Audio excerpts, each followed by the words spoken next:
better. Bro, I feel like if more people grilled, They would. It's more sustainable on eating grilled food. 100%. It's so much tastier. And it's cleaner. Like, it's like, you don't have to clean up the stovetop and the skillet. Like, it's clean. It's a clean process. And then you gotta end up taking pride in being a good grill person. 100%, a grill bro. master. I'm Googling. I got the temperature stick in there, making sure the steak is right. Like, I'm turning it. I'm finding the areas on the barbecue where it's hotter than others to change it. It's that grill game, man. Yeah, bro. I'll cut up a steak. I'll be like, Kimmy, look at this steak. Like that's a freaking steak.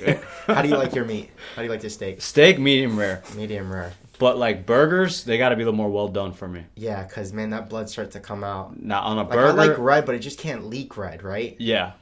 So, like, how do you like your burgers? Do you like them? Yeah, pretty well done. I'm not pretty well, not like crispy on the outside. A little red is okay. It's just with the burgers, I do find if you don't cook them well like that, it seeps blood, and that's just gross to me. Yeah. I don't feel like I'm a vampire, dog. Like, I want to.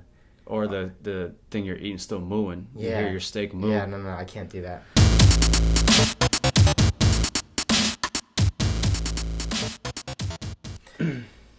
Let's start this. Frequently asked questions. We just put this blog post up, and the idea was, listen, these are common answers that we're getting, and they're going to constantly come up. And if we can help them navigate and not give them a perfect answer, but to provide an answer that gets them thinking a little bit better, I think we'll have better success with our members answering these questions for themselves. Yeah, I think that's a good point. It's not so black and white, right? It's kind of, there's not one size fits all for nutrition. It's kind of us basically answering their questions to a base of our capabilities and getting that point across. It's like, hey, you got to do some digging, you got to do some research, you got to find out what works for you, and then you got to be able to apply it. Once you apply it, you got to be able to sustain it.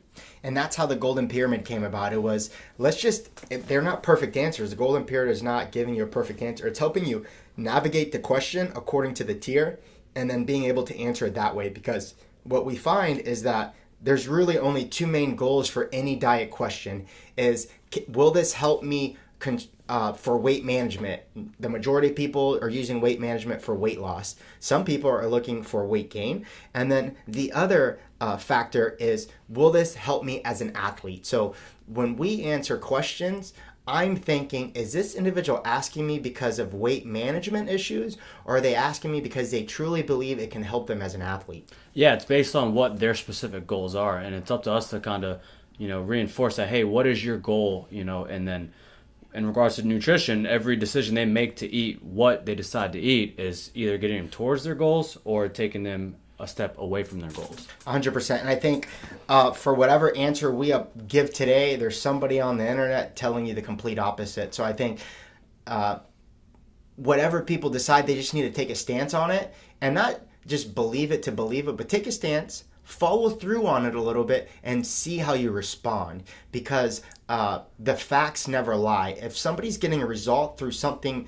they are following, then we know it works for them. But the reason most of this stuff doesn't stick, it's not sticky for people, because they never give it enough time. Yeah, it's based on a trial and error, stage.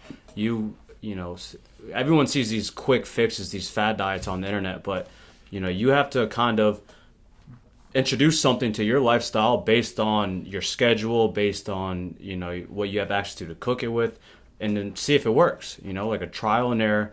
And then most importantly, it's something that you can do, for a long time, because, it's part of the question on here. I don't want to get, ahead of the game, but, basically if you can kind of find something that works and then just milk it, keep rolling with it and then do it until it stops working, basically.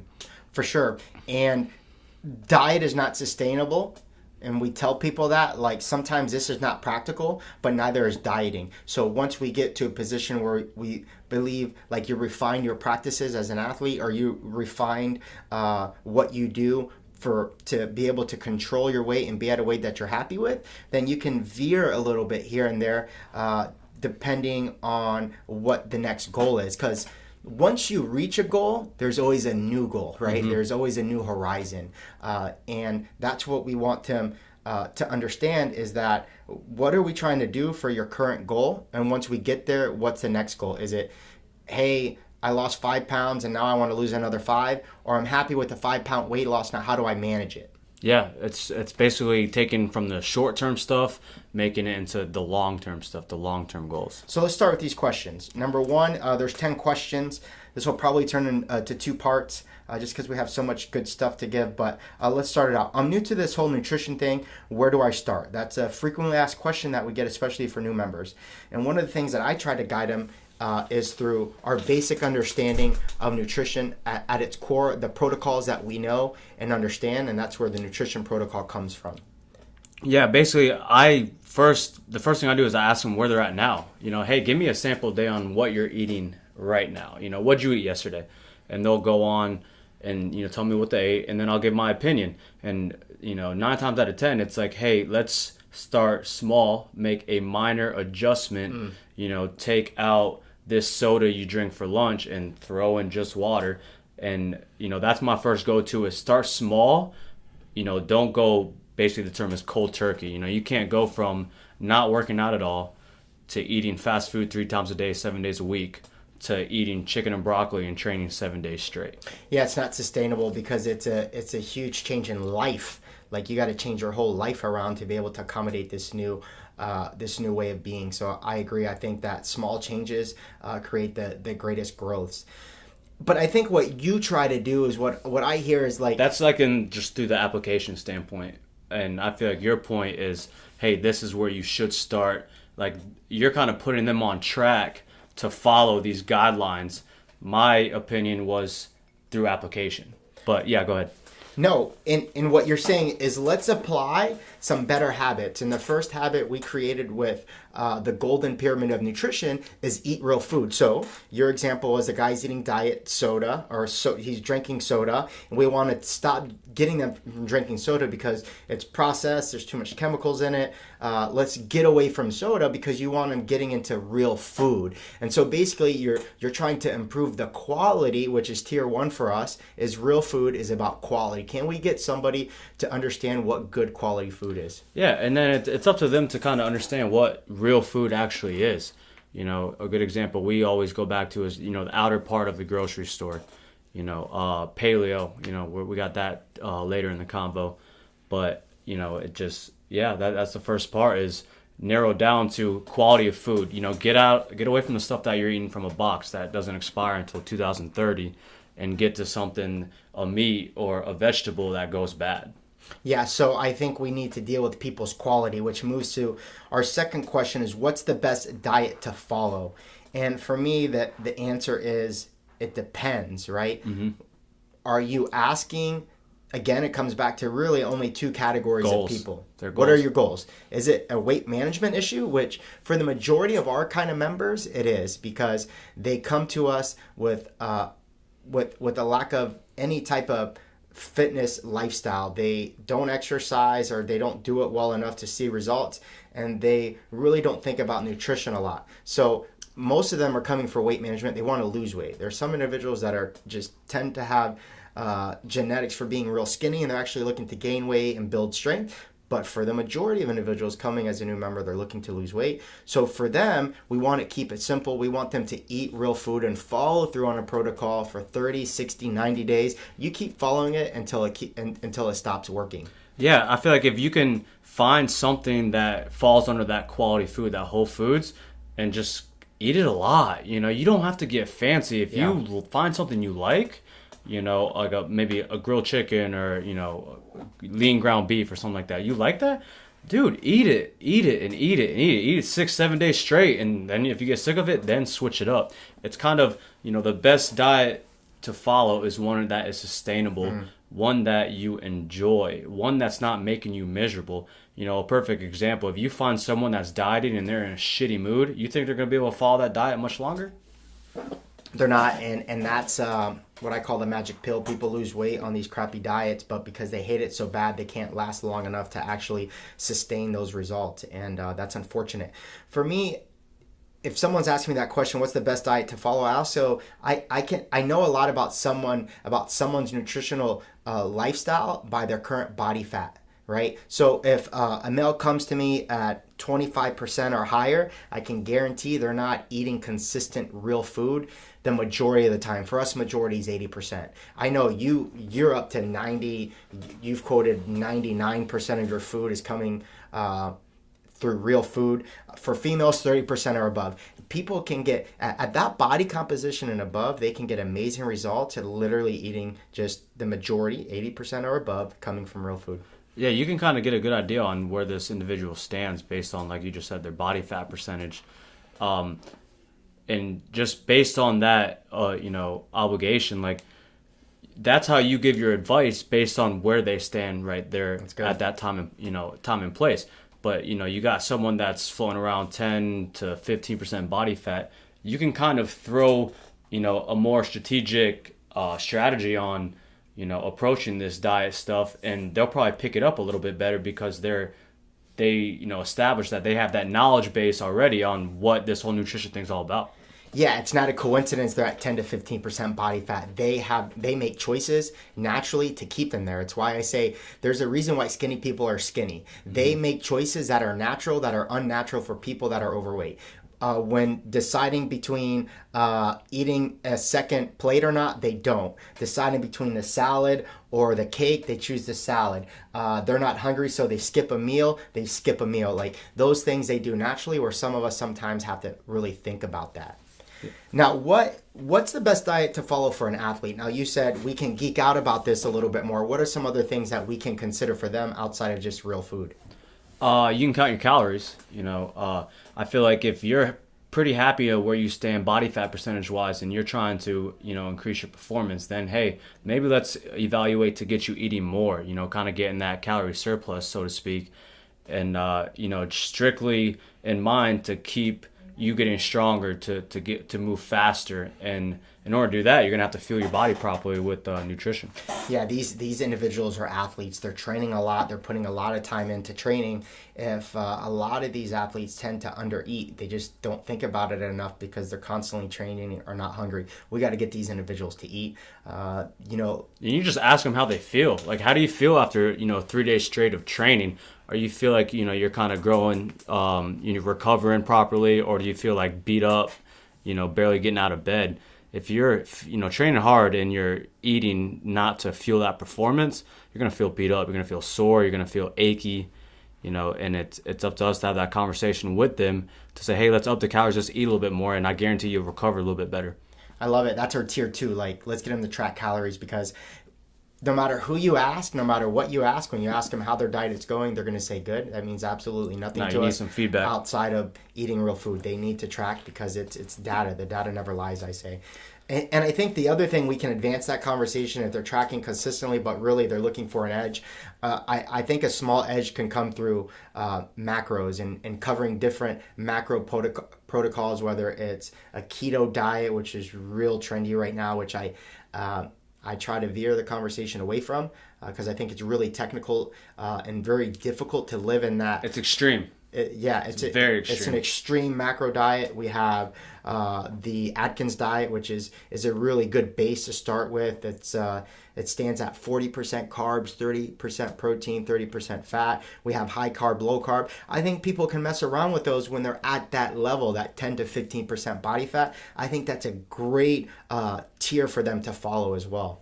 Yeah, and it comes down to based on their knowledge on, like, are you knowledgeable enough to mess with your macronutrients? That's a good one. Or it's like, if you ask them what is a macro and they don't know the answer, no, they shouldn't be counting macros. They shouldn't be doing macros. I agree 100% because that individual probably doesn't know what real food is, and that's really the main issue. Is not whether they know macros or not. It's not. Do you know what real food is? Like, can we define that for you? Yeah, and then another point is, if someone's scrolling down Instagram and you got some of these very lean players in the fitness industry that are probably either on steroids or genetic freaks, that they're eating a freaking chocolate cake and it says it fits my macros, and then it's misinforming like the average gym goer, saying, hey, this person ate just a cake because it fit in their macronutrients, so let's try to eat some cake. And That's good. But they don't realize that they actually track their macros and their calories on a daily basis.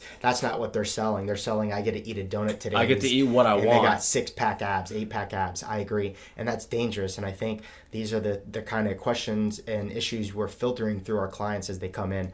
Yeah, I feel like at the end of the day, that's what these people want to hear. They want to be able to eat, hey, I can lose weight and, eat terrible food. I feel like a lot of these people are failing to recognize that, if they're eating that cake, they probably, have all their quality food down to a T already, and then, it's fitting around their structure.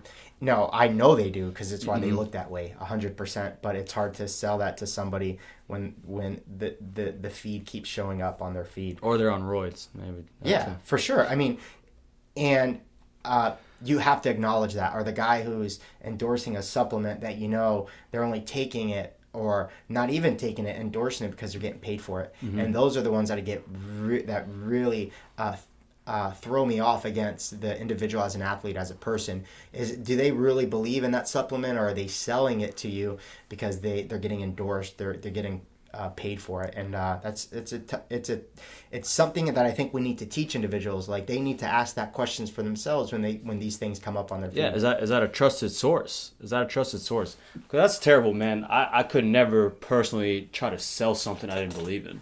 It is terrible, and I think people give that That's unethical. up. It's unethical. It is unethical. It's greedy. People are just doing it for the money, obviously.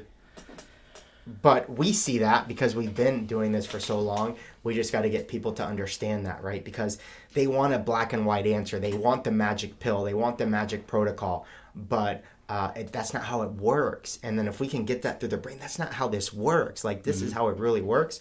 I think that they'll find more patience as we get them through a protocol that will get results. It's incremental, but it's logical and it's smart. But, you got to sell that first, right?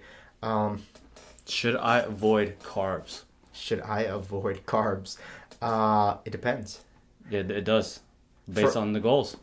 Again, if I had to categorize it as, are you avoiding carbs because you feel like it's making you gain weight? Or should I avoid carbs or consume carbs because it can help me as an athlete? And those are a lot of the ways I veer the conversation. So from someone who says, should I avoid carbs in total? I would say no. But I would say, are you a over consumer of carbs in that you eat it unnecessarily? Then I would say we need to detail what you're doing a little bit better. Like you said, give me a day, right? And they track the day, and you look at it, and it's bread and pizza and sandwiches and rice all day. Like, yeah, they're probably over consuming. Could we, by doing nothing more than removing one of those categories of carbs or grains, they'll see great results. But it's hard to answer when we don't have any real data to follow that up with. Yeah, and then you can kind of go on based how you feel.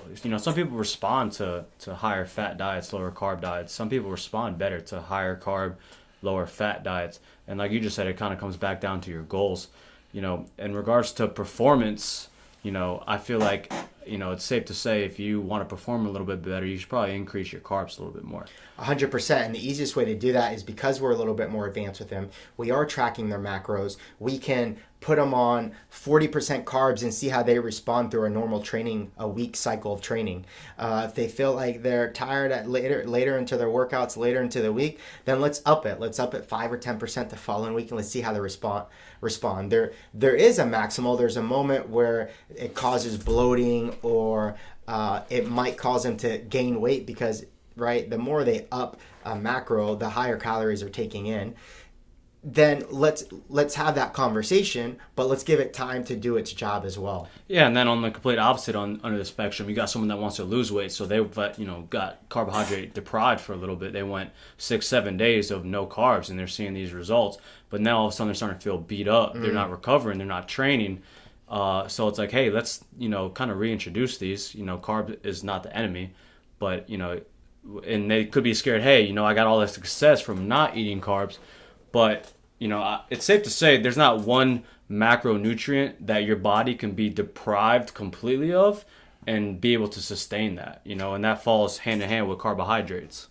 No, I believe it. I believe it. So the purpose is should I remove carbs for weight management, and what does it look like? And should I remove carbs or add carbs according to performance? And I think that's how individuals should answer that question. So yeah, you shouldn't avoid carbs. I don't think so at all. It goes back to Where me you at? really staying away from that keto diet. It's not a sustainable, like we're not cavemen anymore. Like I hate that argument. Like, well, cavemen did it, like the people in the Arctic did it. Like, no, we don't live in the Arctic. Like this is our current lifestyle. This is the new way of life, and how do we adjust that accordingly? No, that's good. Next one, should I avoid grains? It depends. It depends. Well, listen, like it goes back to like people want me to give them the answer, and so usually it says it depends. First of all, what the hell is a grain? So if I could define grain under this umbrella, so you have grain, and under umbrella, for me, grain falls under bread, rice, pasta. Bread, rice, pasta, and any of those derivatives that come out of it, right? So should people avoid that? I don't know. Why are you asking? You feel like it's making you gain weight, or do you feel like it's causing inflammatory responses? Are you getting hives when you eat these types of food? Why are you asking me whether or not you should eat grains? Yeah, I feel like the whole conversation of grains kind of became viral, not too long ago. Everyone's kind of popping up with this gluten intolerance, Yep. and at the end of the day, like, what is gluten? It's a form of grain. It's a form of wheat. So, studies are starting to show, like, if you have a gluten intolerance and you're consuming grains, you are having negative side effects. For sure. And I want to be careful for people that self-diagnose that. You can go in any city, in any town, and for $50 to $100 get a gluten intolerance test, or a test that will tell you what food you're intolerant to and which ones are you not. And it's a quick panel. It's simple to do. And I think that's where people should start with this question. Are we doing it from a health perspective, or do we feel like grains is causing you an excess load of calories? I know that grains typically are calorically dense and nutritionally deficient. It's calorically dense. It maintains a lot more calories per gram than let's say a fruit, right? So I think when we're looking from a weight management perspective, if someone's looking to this is why the paleo works so well. One of the things, they demonize grains. They think it's the devil. It's devil incarnate. They tell you not to touch it with the 10-foot pole. And the reason people get, to me, my belief is the reason people get so much great results is because they remove the grains. That drastically reduces the amount of calories coming in through their diet. So if 60% of your food is coming through those three grains, bread, rice, and pasta, and you immediately take that out, you've drastically reduced your caloric intake without even thinking about it. And that's why they're getting great results. So some people looking to lose weight can go that. But for us, we believe maybe taking all three of those groups out is pretty much cold turkey. It's really hard to do. Yeah, but I mean, it's safe to say you're eating grains probably purely for taste. Like you just said, there's not really nutritional value. And it basically depends on that person. If you're having that conversation, hey, let's remove grains, they're understanding why we're going to remove them. There's not too much nutritional value, and it's really just eating for taste. Now I also say, like, I'm Cuban. Don't let this beautiful blue eyes, light skin fool you. I'm Cuban, and I swear to God, I was eating rice in my mother's womb. Like, I have to have rice once a day. It's like, it's part emotional attachment. It's part feels good. It's part it's just the way I've been for a really long time. And I don't get any negative results from rice. The only time I remove rice is, like you said, is like I'm just eating too much of this rice, and I'm looking to kind of bring my weight down a little bit. That's why I remove it. But I'm not going to say any of these things are terrible for people if they don't know how their body responds to it. It'd be ignorant to say, stop touching grains for the rest of your life. I feel like you can kind of categorize types of grains, If you eat rice, I feel like you're not going to have a negative side effect than you would if you were to eat bread or pizza. I feel like you can kind of put categorize these type of grains. And for example, you compare rice to bread, Totally different. totally different. I feel like personally, if I eat bread, that it sits on me, I don't digest it well. I'll be full. I'll be bloated. But if I could eat put down a bunch of rice, and I'm not gonna have that same bloating feeling. Well, So you can kind of put these under categories. and you said it perfectly. You respond differently. Most people asking us don't even know how they respond to these types of grains. So they need to know how they respond naturally as an athlete and as a person trying to lose weight. Cool. And that's the end of part 1. We'll come back next week and ask questions like, will eating at night make me fat? Does the paleo diet live up to its hype? And does sleep deprivation cause weight gain? Catch you here next week. Thanks, guys.